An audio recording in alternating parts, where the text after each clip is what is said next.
Everybody, I'd like to introduce you to David Otis. He is one of the partners that owns Citywide of Metro Atlanta. His partner, Jeremy Wood, as David just said, is out at a customer, and we're going to talk a little bit about what's going on, obviously, in our world right now with what's happening with COVID. But just, David, so you know real quick, introduce you to who's on the phone. We've got Christian Rawson out in Albuquerque, New Mexico. JP Letesto, who is out in Toronto, Canada, Larry Zigarelli, who is in looking at New Orleans, and Wade Wellborn out in Oklahoma. And I think we've anybody else that I haven't mentioned, please raise your hand real quick. Good. I think we have everybody. So everybody, David Otis, as I said, he and Jeremy Wood came into Citywide back in June of 2012. So David, if you could just give everybody a high-level overview of what your background, you and Jeremy came from the same company, Cintas. If you could just talk a little bit about your sales management experience with Cintas prior to coming on board, that'd be great. I started with Cintas in March of 1995 as a sales rep in Atlanta, and then made 8 consecutive President's Clubs there. Became sales manager in Chattanooga, Tennessee. Jeremy's one of my sales reps there. That's where I met Jeremy and became lifelong friends with him. Then I was promoted to sales director in 2007, 2008 in the state of Alabama, and had in New Orleans there. That was one of my areas, in the Mississippi, little parts of Texas, and had 17 locations, 60 sales reps, 10 sales managers. And then 2008, the recession hit. I was 44 years old. My stock options were worthless. They would be worth something now since I turned it around. But me and a couple other Cintas guys, Steve Howerton actually down in Tampa, he talked me into leaving Cintas and joining them down in Tampa. I remember unloading a U-Haul truck with some cubicles that Steve had gotten on a Jeep from Cintas, and Duffy was saying, "This is risky as hell, guys. This is risky as hell." We just quit 3 good-paying jobs, and then I sold my interest in that in 2012, mid-2012, and I started with Jeremy because Jeremy was like, "Man, I wish I'd have joined you guys," and so I said, "Well, I'd like to get back to Atlanta." So me and Jeremy started this in July of 2012, really got going in October of 12, and then I got back up here to Atlanta May of 13. And I was just sitting here thinking I was getting ready to get on this call between the day of in October or January, I can't remember exactly when it was, somewhere between October and January of 09, unloading that truck, saying it's risky as hell. Between us, we do about $21 million in annual revenue between the 4 of us. Just some corporate guys that had some guts and left, and with the help of Citywide Corporate and the guidance of Jeff Odo and his team, we were and I remember back the days hopping on a van and going over, it's like a church van, going over to Frank Odo's house for a convention, one of the probably first 5 conventions they had, and Jeff trying to get this launched. And now it's being a part of a $300 million system. Our location in Atlanta is going to do $10 million just out of our little half of Atlanta. Those guys down in Tampa, I think, are doing $15 million annually. I feel very blessed to be a part of this system. The thing that, and it's the last part I'll put in there, but the thing that is amazing about this franchise model and system that I don't think any of us really expected or foresaw is the scalability of it. You know, you go buy a Chick-fil-A or most franchises, you know, they're going to top out at $6 million in annual revenue. You get a Serve Pro or something like that, and I remember going and calling on them to try to clean their office. Was impressed that they were $4.5 million. They've been around probably 15 years there, and I was impressed. I thought, man, we could be $4.5 million. But we've got visions of being a $40 million franchise down here in Atlanta within the next 10 years, and that's just barely getting started. So it's the scalability of this is what makes it different. And I wasn't thinking about that when I got in. I wasn't smart enough. I just knew I wanted to have my own business, but wanted the safety of some company and a franchise system because we were used to executing corporate systems. And this is everything that I liked about corporate America without all the micromanagement that I hated.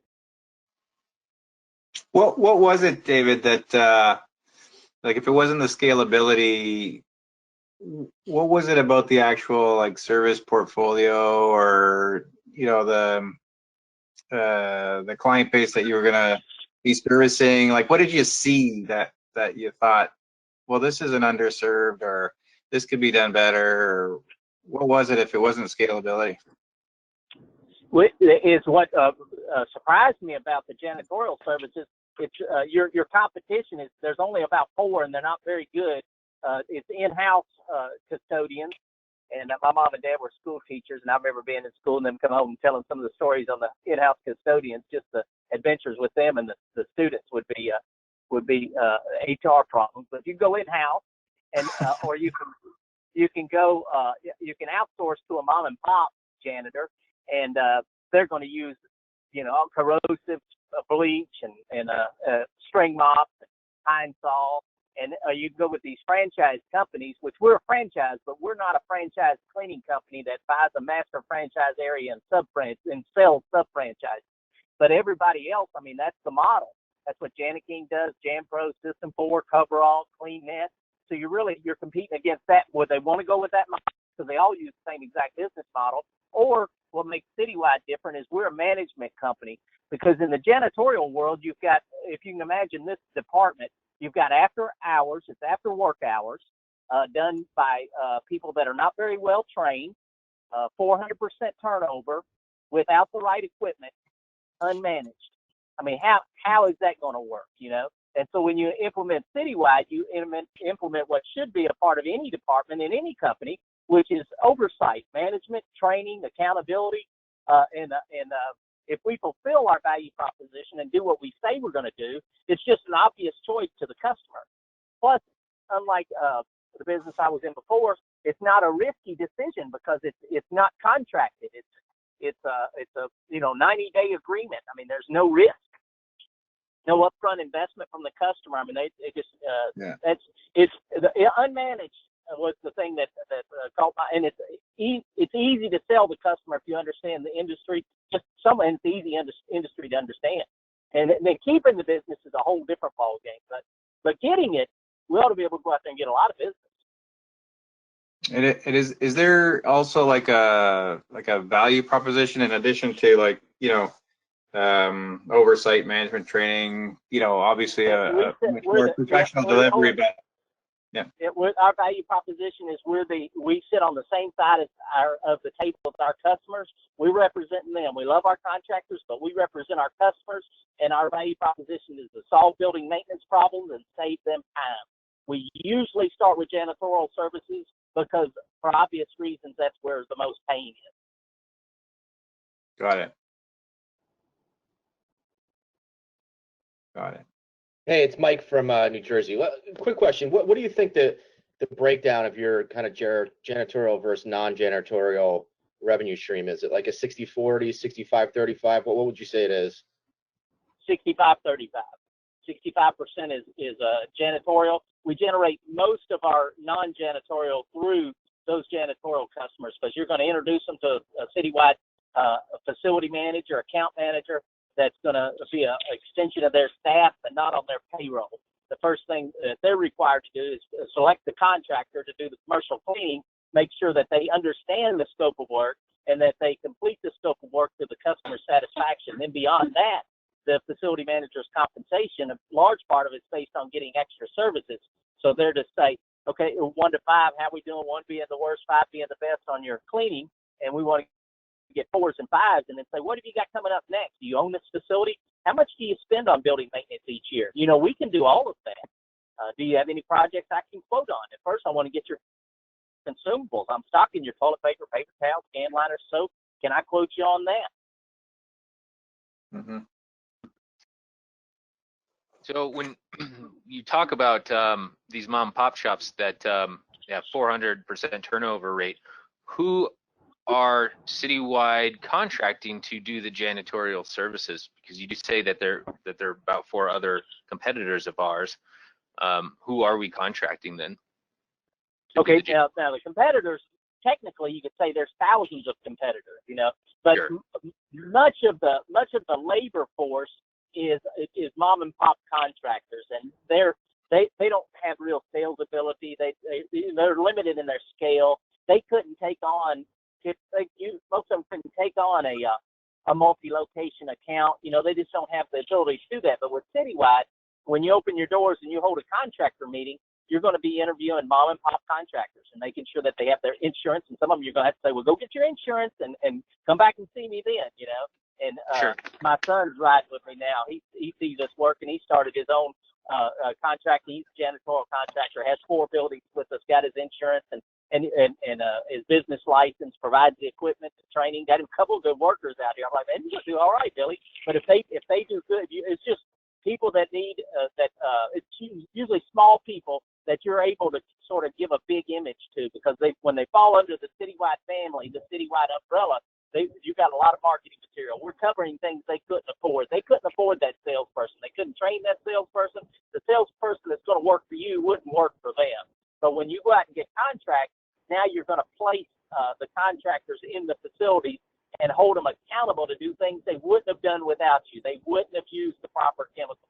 They wouldn't have known what Envirox was, or whatever chemical company that you partner with. But you're able to bring an umbrella together. It may sound complicated, but if you get into this deal, it's really very simple. It's very simple things to do.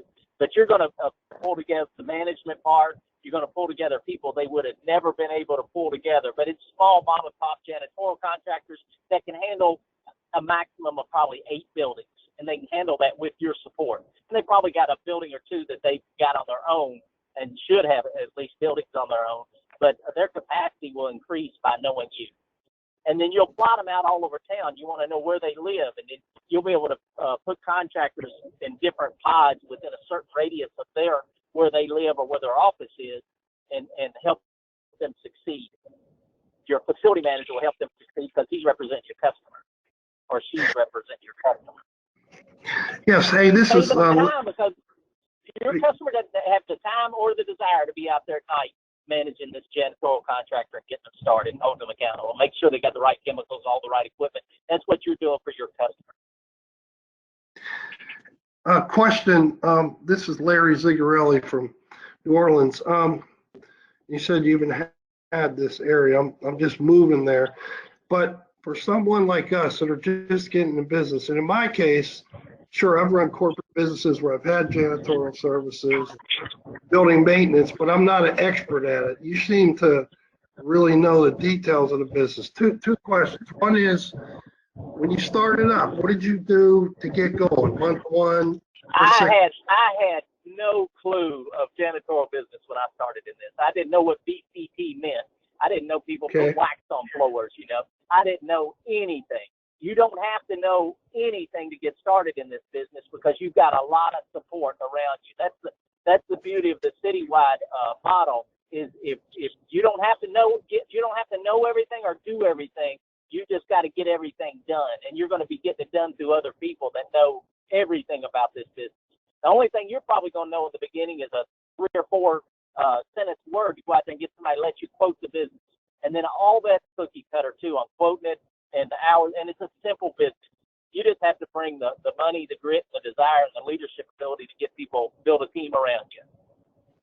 Okay, and then how did you go get clients, and how long did it take you to build the business to a profitable level? So Frank Odo wrote a little book recently, which I found interesting. I did it the same way he did it in 1961. He said he figured if he went out and quoted 1 building a day, he would get a new customer every week. And in our world, the average customer is $2,000 a month. And then if we could do that just by going out and hitting buildings with my business cards, hitting the streets, and you might hire somebody to do that, but it's got to be done. And so to go out and hit the street, and I'd say, I'm David Otis with Citywide. We specialize. And I walk in the door. I say, hey, I'm sorry to bother you. I was hoping you can help me out.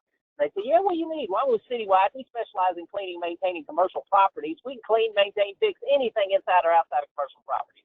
And I would use the corporate leverage, because we didn't have a customer yet. So I'd say, we service DaVita dialysis clinics, Fresenius dialysis clinics, Hendricks automotive dealerships. We're great at what we do. I'd love to give you a quote. I normally start by quoting janitorial service because that's where most people struggle. Would that be possible?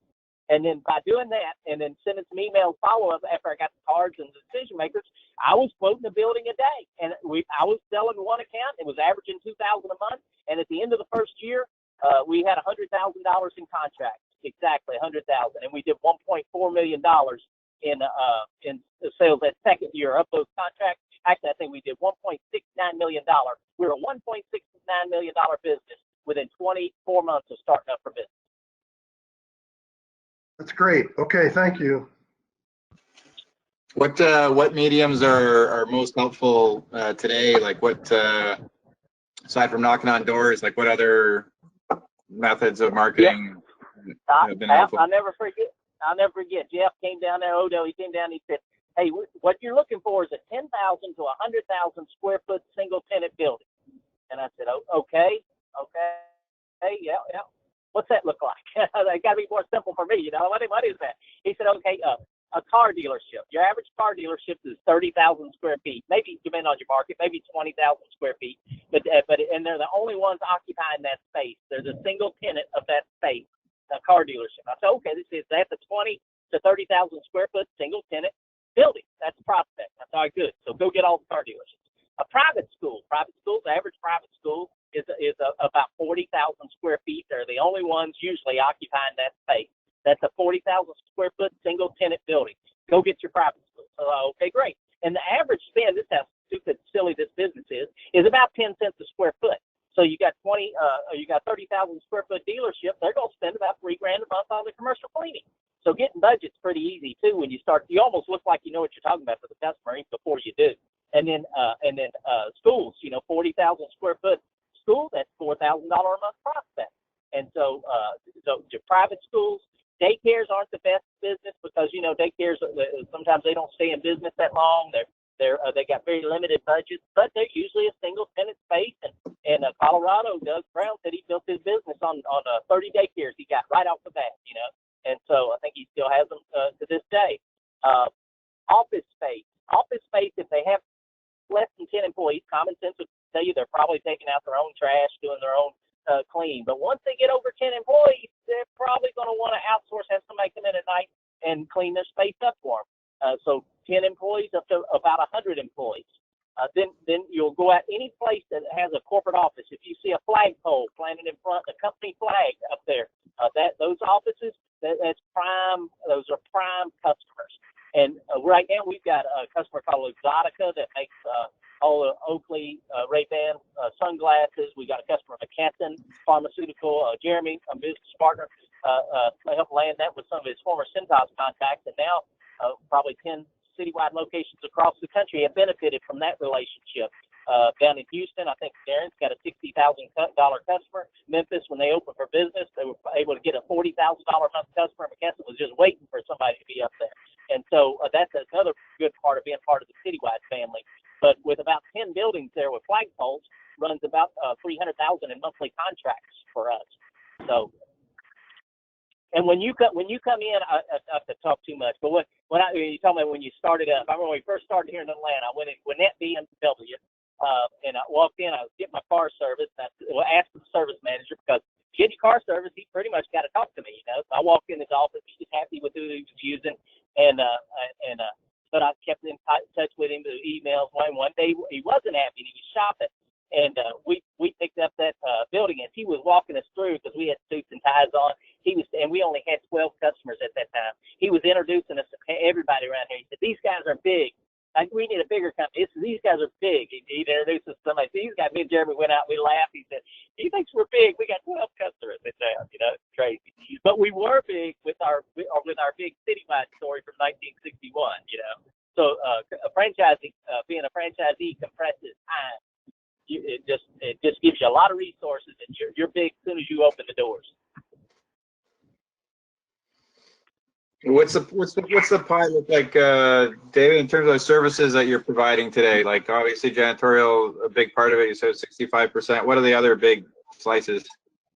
We did a $1 million or $750,000 remodel at Sandy Springs Toyota. If you find somebody that can do, that's the beauty of this business model, is if you find somebody that can do something, you can do it, So we got a good contractor, a good remodel guy. So there's nothing we can't build from the ground up. So we did a $750,000 remodel last year. We set up painting contracts all over town for $500 a month. They get a 10-hour painter one day a week, John Newland. We can straighten Silco parking lot. Odessa, DeKalb Community Service Board spends about $500,000 a year with us. Every time we turn around, he's texting, can you quote this? Can you quote that? And it's just copy, paste, put it in a professional citywide quote, send over the contact, approved. The contractor goes out, does the work, we invoice. Yeah, so that's how, there's a lot of extra service work out there. What's the biggest? In the beginning, this business is scary and it's hard because you're going through your own money, although you're building up the value of your company, and it's equal to the money you're going through. It's equal to the money you're going through, but you don't see it like that because if it's sitting in your 401k or it's sitting cash in your savings account, and you can't really, unless you go get a valuation of your business all the time, then you'd be able to get an idea of what it's worth. But if you're just moving it from there, one place to the mental game in the beginning, because you don't feel like you know everything. And for me, I don't need to know everything to get going. They'll do your personality index on you, and I'm ready, shoot, aim. And then my business partner Jeremy, he's more analytical and logical. So we make a good combination of one another. And I like having business partners, but you got to make a good decision on who your business partner is and have a good formal agreement so that you don't wind up in disappointing one another. By the way, I'm on the call Jeremy, now. I apologize for being late. This is Jeremy. And me and Jeremy never been in, I don't think we've been in one argument hardly, except maybe that in the very beginning outside XPO Logistics on that first one we were about to get when we needed some customers. We got a little red ass with one another. But if you're going to have a business partner, it's somebody you can get along with like Jeremy. So, and then I'll shut up a little bit if y'all got questions for Jeremy because I've talked enough. I think I have one more for you, Dave. Right at the moment, you were the one that originally were in another market. You sold it and you joined Jeremy, right? So, how did that work out? Like, how did the sale process work? How was that coordinated, and how'd you do on it and stuff like that? Well, we really didn't think through when we got in this system, and the system wasn't nearly as big as it was. And those guys are good guys, and they're my friends these days. But we just didn't see eye to eye on things in the beginning. And it was part of how stressful it was, and we didn't think through it enough. So, but we were able to work it out. It was a pretty clean, quick process. I was bought out with enough to come up here and join Jeremy in Atlanta. But me and Jeremy, if I'd have thought through it more, that's who I'd have been in business from day one, because we really don't have one. He may be frustrated with me at times. I don't know. I'm not very frustrated with him most of the time. But we haven't had one single argument, and we move fast and move fast together with no friction. So whoever you go into business with, just make sure you see eye to eye with them and get good things in writing and have a lot of trust. Thank you. I probably didn't answer your question that well, but. Well, maybe Mark, can you provide some color on that? Like, is it like a coordinated through the franchise member, and is there like a valuation sort of agreement that people agree to before they even start, or like? Yeah, this situation was a little bit unique, and it was 9 years ago or 8 years ago. But if somebody is going to sell a business today, they can do one of two things. They can either list it with a business broker, or they can, ask us at the home office to help them find a buyer through working with, any number of the franchise brokers that we have. We typically don't help out on valuation. We don't tell you what to sell it for. We don't tell the buyer what to offer. We put everybody together and let the two parties work it out. But we do make sure that the buyer, and we do have that situation with somebody on the phone right now, is qualified for the model overall. Yeah, that makes sense. Okay, but it's the franchisee's business to sell, and at as much as he can sell it for at the time. That's what he wanted to do. A question for either one of you guys. What keeps you up at night? Jeremy, you can answer that one. I've been sleeping pretty good lately. Probably, I mean, most of the time, the fact that I have two daughters. but as far as business goes, I mean, depends on what stage of the game. Now, there's not a lot that keeps us up at night other than, accounts receivable, making sure that, customers are paying for the service we're giving them. In the early days, everything kept us up at night. You were just laying awake waiting on the alarm to go off so you could get up and go hit it for the day. It's a lot of just ignorance about the industry, not knowing what you didn't know. The first couple of years, you were working so hard and going so fast, and you felt like you didn't know what you were doing.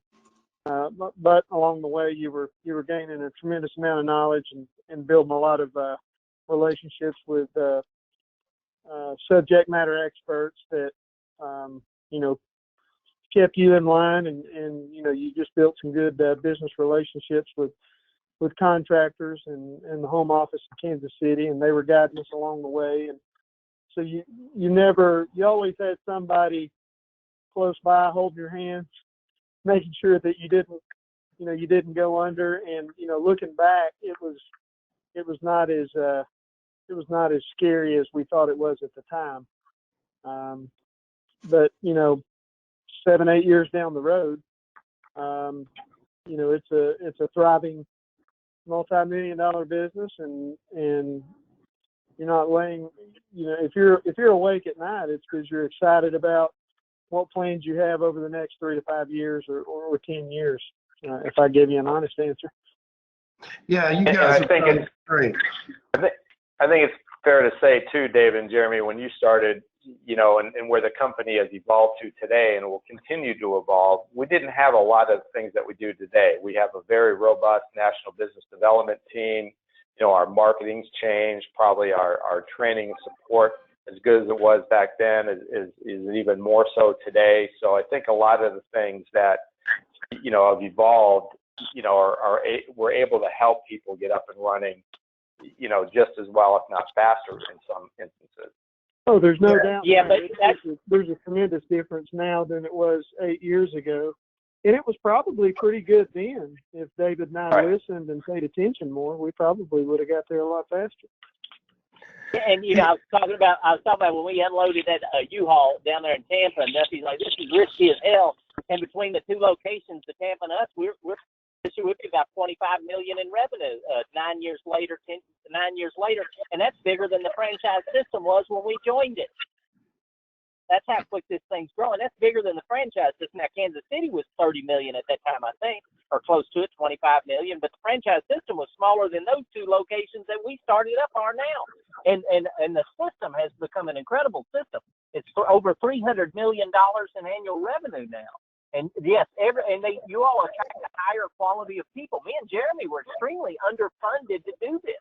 Mathematically, so if you're able to go in there and hire salespeople right off the bat, and pay people to do stuff that you don't want to do, which nice. I remember when we started up, Jeremy going 24 hours with no sleep. I had to give out at like 3 in the morning. I was like, I got to get to sleep, Jeremy. He took me back. Gracious enough, took me back to his house and went back on out. I was like, and so. Yeah, but you all are playing a different ball game than we played. Our game had a lot more risk than yours does. You're almost guaranteed to succeed. You are guaranteed to succeed if you'll follow the system. We were part of the pioneers of the system, but you're guaranteed to succeed if you follow the system. This is Christian, and I had to jump off for a few minutes to take a phone call, but so maybe I might have missed this, but how do you guys manage quality control?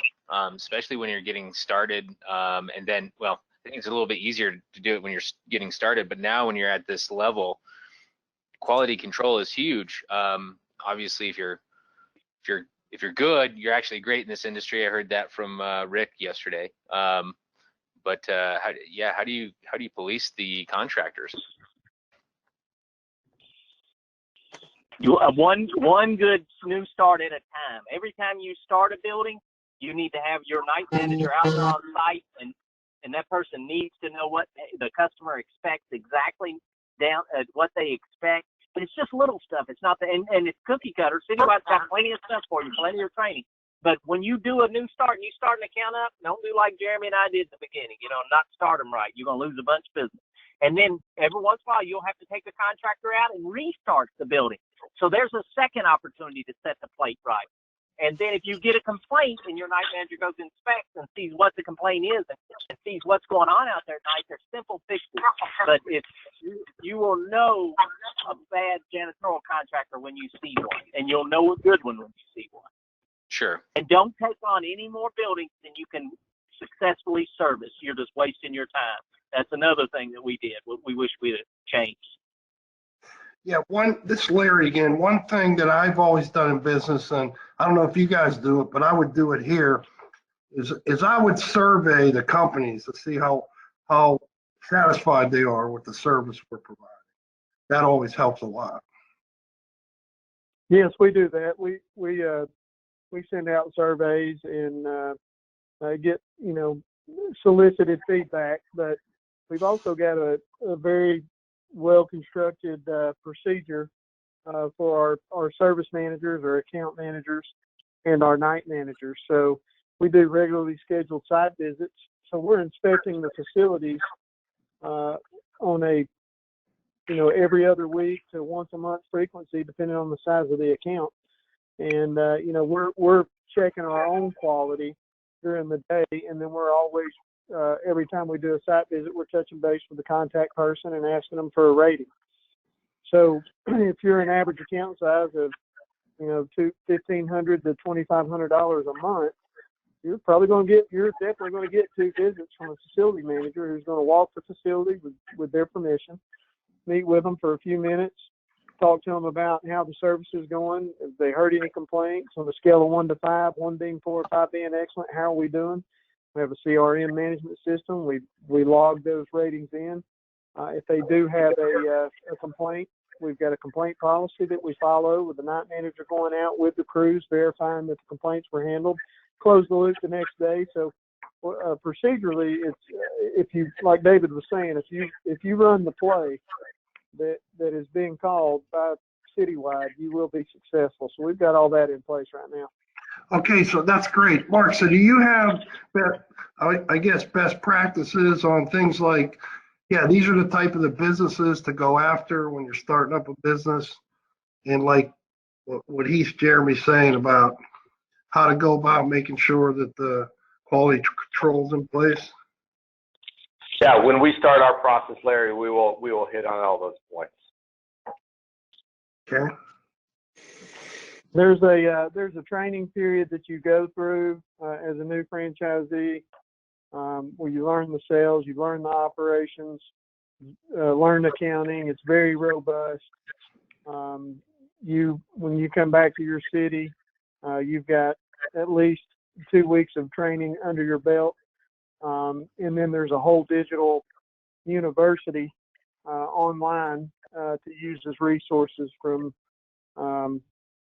HR and accountability tools, job descriptions, basic calendars for your different people in different positions. I mean, it's all laid out for us. Great. Okay. Quick question. So clearly you guys have had a lot of success along with the Tampa Bay office. Now, I guess everybody came from Cintas. So quick question in terms of your experiences at Cintas, what has translated over in terms of your ability to get up and running as quickly as you have? And also your level of resources. So the people that are working for you and their backgrounds, did you feel people that have like say, for example, a Cintas background and culture are the best fit, or did you even actually go down that route, or did you take a different approach? They definitely fit the culture. Personally for yourself, it's if we cook by the Citywide recipe. The recipe's fantastic. If you cook by the recipe, you're going to get the product at the end. And nobody, mine and David's opinion, nobody's going to work harder than we are. So in the beginning, that gave us early success. Now, as we grow the business, it's all about it's all about the people you hire and the talent that you put in place. I mean, that's no different. So culture is everything. If you've got your enterprise rent-a-car management trainees, your Cintas management trainees, people of those caliber and background, they definitely fit the culture. It's a recurring service business with extra services that you upsell from the operations side, and then from the new business side, it's straight cold call selling. So those backgrounds definitely match up. Cool, But thank you. it's not a requirement. Like O'Donnell has probably beat any start records that if we ever had any down in Phoenix, and he came from banking, and so did Jim Hughes, who's rocking and killing it in Illinois. He came from banking, so it's like Jeremy said, you're gonna get the recipe. It's just will you cook by it, and can you attract talented people? You can get a long way with what we could do. That's what happened to me and Jeremy, is we were killing it. But then we hit a lull because we didn't put the right talent in. We looked around the room and said, man, nobody here is as good as us. And now we look around the room, we say, man, we got people in there better than us. So you get to the second level, it's going to be done through others. But you don't need to come from Cintas to make this happen. You just need to fit the Citywide culture. That's a real good point. Very good point, Dave and Jeremy, there on that. Can you guys, I know obviously we all know what we're going through right now, and can you talk a little bit about how the current environment is affecting you guys and what you're doing out there and the support you're getting from the home office? Well, in the field, I would say this is about as busy as I've been in the last 3 years, and it's created a tremendous amount of opportunity. It's forged some great relationships with some customers who may or may not have known in the past how important we were to them, and now it's obvious. We're getting a lot more thank yous and hey, we appreciate what you guys are doing. You're keeping our facility clean and safe for our employees, and it's an unfortunate situation that's going on out there, but we've really gotten a lot of opportunity, a lot of positive feedback. As far as the support from the home office, those guys are working 24/7. It's a think tank. It's a resource pool. They're reaching out to everybody that they can to try to give us ideas, give us products and equipment and resources and best practices and updates from CDCs. And we have 2 or 3 conference calls a week just to give everybody the latest information, because this is a fluid situation that's changing, every hour basically. So I couldn't imagine being any more impressed with than what we are now with what kind of support we're getting from Kansas City. It's been tremendous.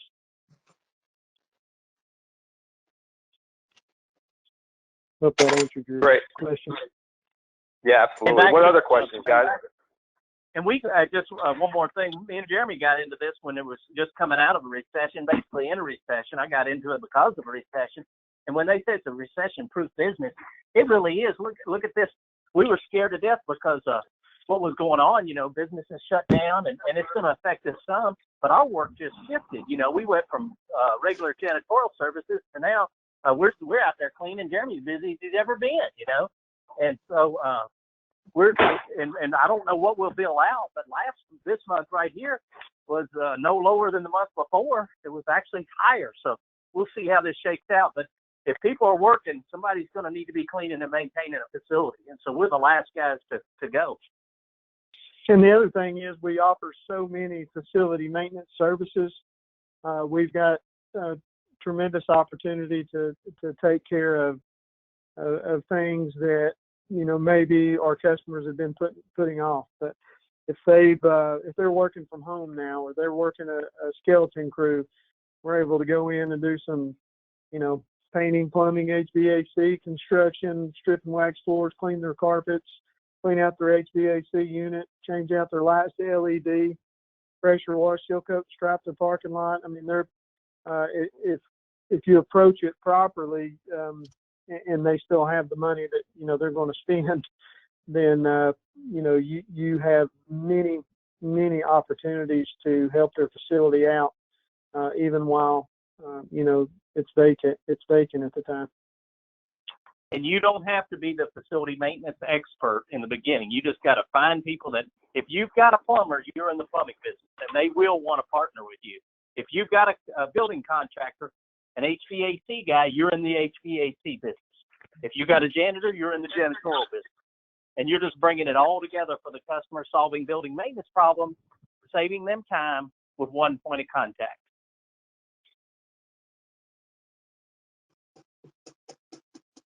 Are you displacing like people that would otherwise be working at these businesses? Like, is that part of the value proposition? You have like 3 people that are in charge, or whatever, 1 or 2 people in charge. That's a good question. We'll tell this is our philosophy, and I think it's probably consistent. We're looking for pain points. If they don't have pain, stay with what you're doing. If you have pain or a problem and you don't have anybody for it, then I'm your guy. Mm-hmm. Like, go back to Emory Imaging when Jason asked you to tint his windows, Jeremy. He said, "Do you tint windows?" He said, "Do you tint Jeremy windows?" And I said, "Do you need your windows tinted?" He said, "Well, yeah, that's why I'm asking. But have you ever tinted windows before?" And I said, "I haven't done it before, but I can now." And he said, well, if you've never done it before, why would I use you? And I said, well, let me ask you this, Jason. I said, what are you going to do to get your windows tinted? He said, well, I guess I'm going to get online or sit in the Yellow Pages, and I'm going to find out who tints windows, and I'm going to call them up and get quotes. And I said, you're going to call them up and get quotes. You're going to check references. You're going to see if they've got a business license and insurance and workers' comp. And if they do a good job, you're going to be happy. If they don't, you're going to have to find somebody else. Well, you're going to do the same things I'm going to do, but do you have time to do that, or would you rather me handle it for you? Mm-hmm. I said, well, I'd rather you handle it for me. And I said, well, that's what we do. And then we were in the window tinting business.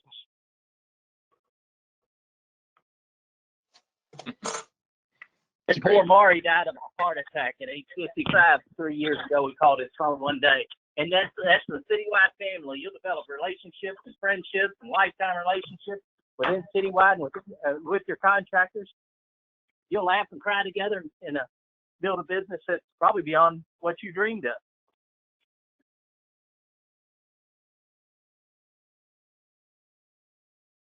Great questions, guys. What other questions? You got a couple really strong people here, and I know we got Dan on the phone who's looking at doing a partnership too. So Dan, if you had a question you want to direct to these guys about a partnership, feel free.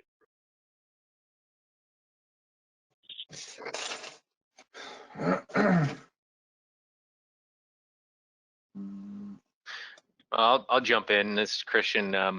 So I realized it took a little bit of time to get off the ground, get multiple contracts, and get things rolling. I think you said in the first 12 months, about $100,000 in revenue.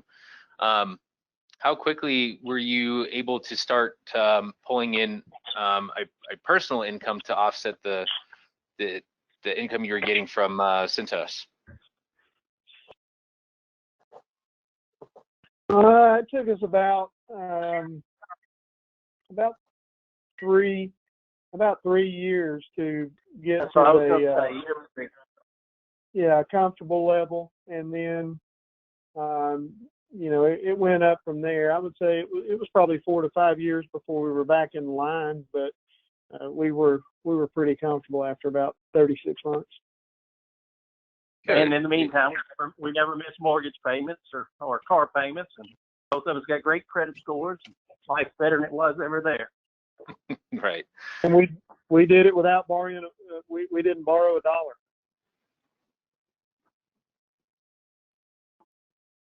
We begged Jeff a couple times. We begged Jeff, he wouldn't loan us any, so we just had to keep going. I'm just kidding. They'll help you with a performance too, and you'll be able to see all this on paper. If you haven't already done that, you'll see how much money you're going to put in, what you're going to put in the account, and how much business you're going to have. Our performer was almost at 95% accurate.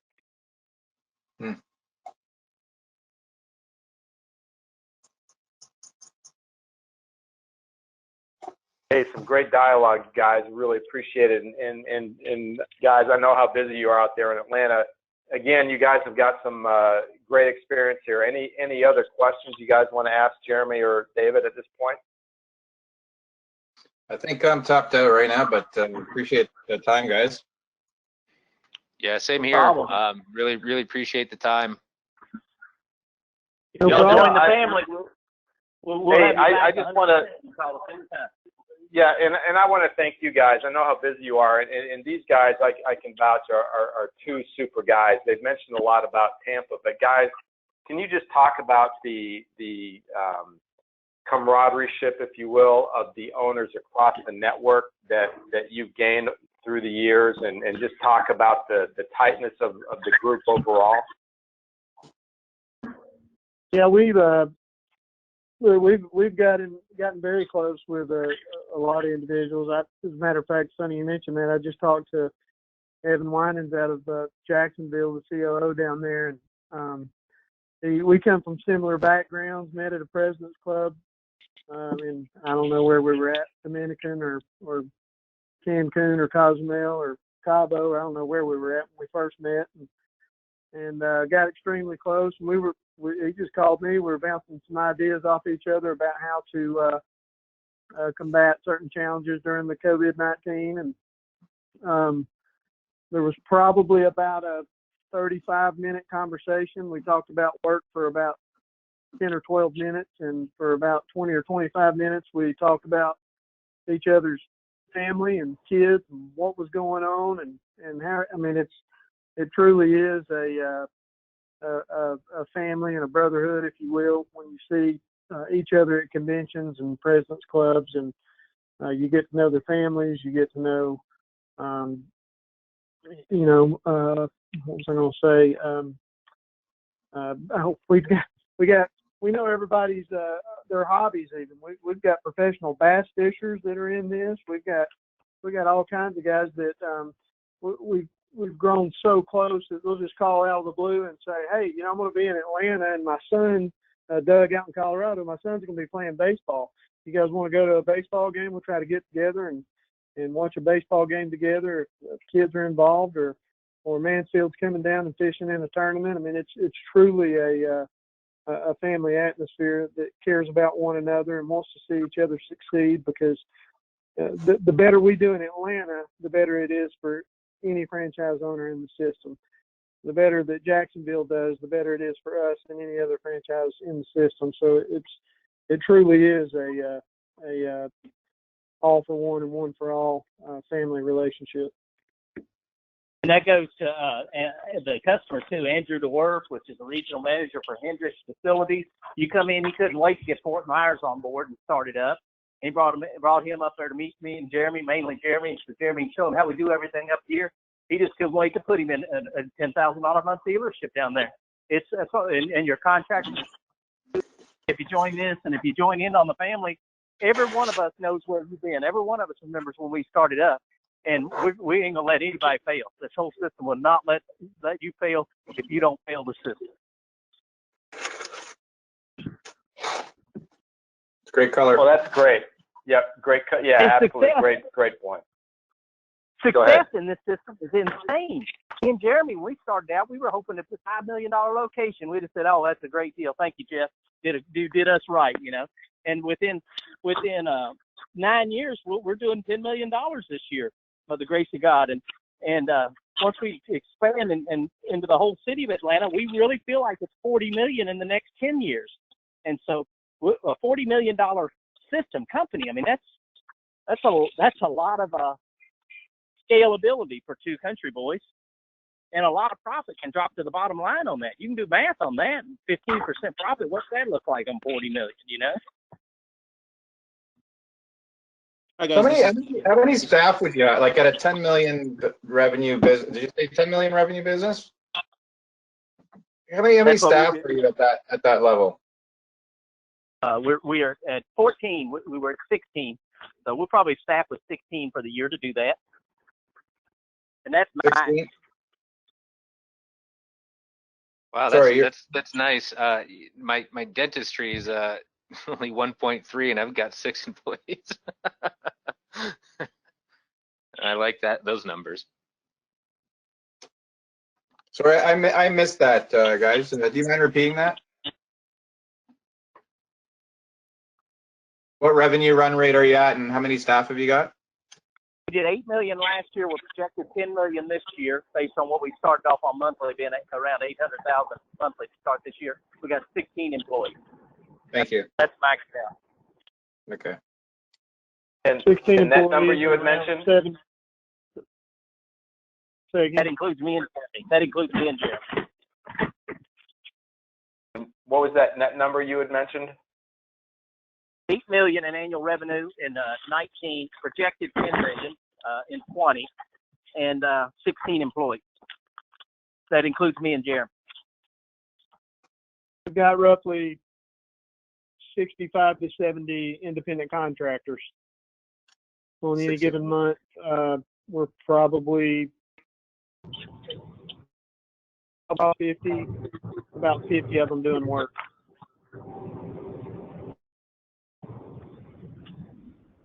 And you mentioned a net number.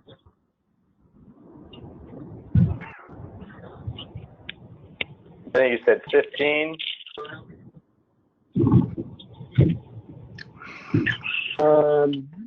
A net number.